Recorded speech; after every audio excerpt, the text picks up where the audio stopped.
तो आ तरफ કોંગ્રેસના રાષ્ટ્રીય પ્રવક્તા પવન ખેરાએ પણ હાર્દિક પટેલને લઈને પ્રતિક્રિયા આપી। તેમણે કહ્યું કે હાર્દિક પટેલની વાત કરવાની રીત અલગ છે। હાર્દિક જે કરવા માંગે છે અથવા કરાવવા માંગે છે તે રીત અલગ છે। સાથે જ તેમણે ભાજપ સરકાર ઉપર પણ પ્રહારો કર્યા છે। કોંગ્રેસના રાષ્ટ્રીય પ્રવક્તા પવન ખેરા આપણી સાથે છે। 2 દિવસની ગુજરાत मुलाकाते છે। તેમની સાથે सीधी बात करसूं। पवन जी, 2022 का इलेक्शन आ रहा है, ये भी सुनने में आ रहा है कि शायद जल्द भी आ जाए, तो कांग्रेस की किस तरीके की अभी तैयारी चल रही है? आपको पर्टिकुलर यहाँ पे जो जिम्मेवारी दी है उसमें आप किस तरीके से आगे बढ़ रहे हैं? मेरी जिम्मेदारी बड़ी सीमित है कि मीडिया और कम्युनिकेशन किस तरह से यहाँ सुचारू रूप से हमारी पार्टी का चल सके, मैं उसी दिशा में अपने काम कर रहा हूँ यहाँ। और तैयारी पूरी है। हमारे जो स्पोक्स पर्सन्स हैं बहुत सक्रिय हैं, हमारी रिसर्च टीम बहुत सक्रिय है, और गुजरात में पिछले 27-28 सालों में जितने मुद्दे इन लोगों ने हमें दे दिए हैं, ज़्यादा रिसर्च वालों को मेहनत करने की आवश्यकता नहीं है। आप देखो 16 बार तो पेपर लीक हो चुके हैं।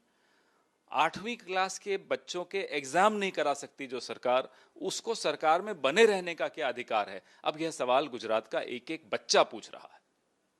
तो ये सरकार को मान लीजिए आप बोल रहे हो कि अधिकार नहीं है, तो आप किस तरीके से हटाओगे? तैयारी क्या है? हम नहीं हटाएंगे, गुजरात के लोग हटाएंगे।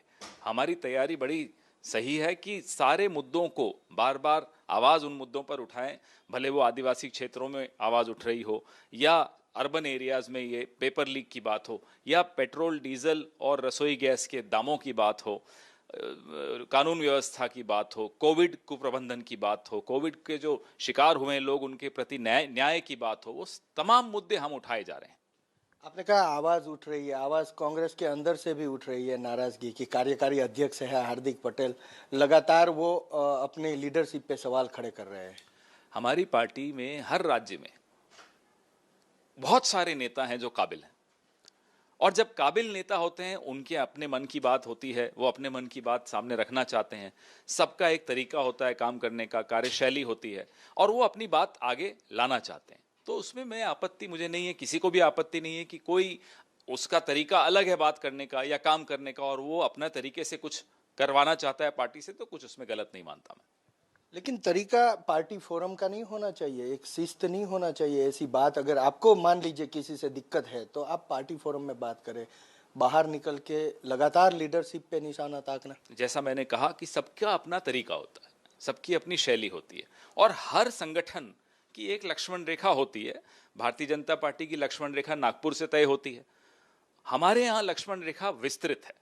आप बोलने का हक रखते हैं, आपका कर्तव्य है भी है बोलना, लेकिन हाँ, एक उस लक्ष्मण रेखा के दायरे में ही बोलते हैं हम लोग। अच्छा, अब नरेश पटेल की बात आकर अटकी है। माना जा रहा है कि जल्दी ही निर्णय होगा।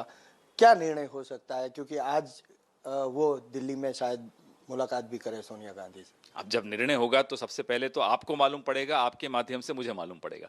जी, बहुत बहुत शुक्रिया। था पवन खेरा, जेने स्पष्टपणे हार्दिक मुद्दे કહ્યું કે એમની વાત કરવાની રીત અલગ હોઈ શકે, પોતે જે કામ કરવા ઈચ્છે છે અથવા કરાવવા ઈચ્છે છે તેની આ રીત હોઈ શકે છે। કેમેરામેન જયરામ રબારી સાથે હિરેન રાજગુરુ, એબીપી અસ્મિતા અમદાવાદ। દેરને તમારે એક દિવસ ખગડાવવાના છે તો બધા અમારા જ હતા। આપણે કેમ પેલા બસમાં બેસતા તો રૂમાલ મૂકીને જગ્યા કરી દેતા હતા, અને અમે એમાં જગ્યા રાખી મૂકી છે। બધા જ લોકો ઈચ્છતા હોય છે કે કોઈ ચૂંટાયેલી વ્યક્તિ અથવા તો ભવિષ્યમાં ચૂંટાઈ શકે એવી વ્યક્તિ કોઈ હોય તો એ ચોક્કસપણે પાર્ટીમાં આવે, એટલા માટે એમણે આવું નિવેદન કર્યું છે। કોંગ્રેસ માટે મારા જે વસમાં છે ત્યાં સુધી અમે કોઈ કોંગ્રેસીઓને લેવા માટે તૈયાર નથી। હું તો બોલીશ રાત્રે 8 વાગે ભાજપમાં કોણ થશે ઇન, કોણ થશે આઉટ।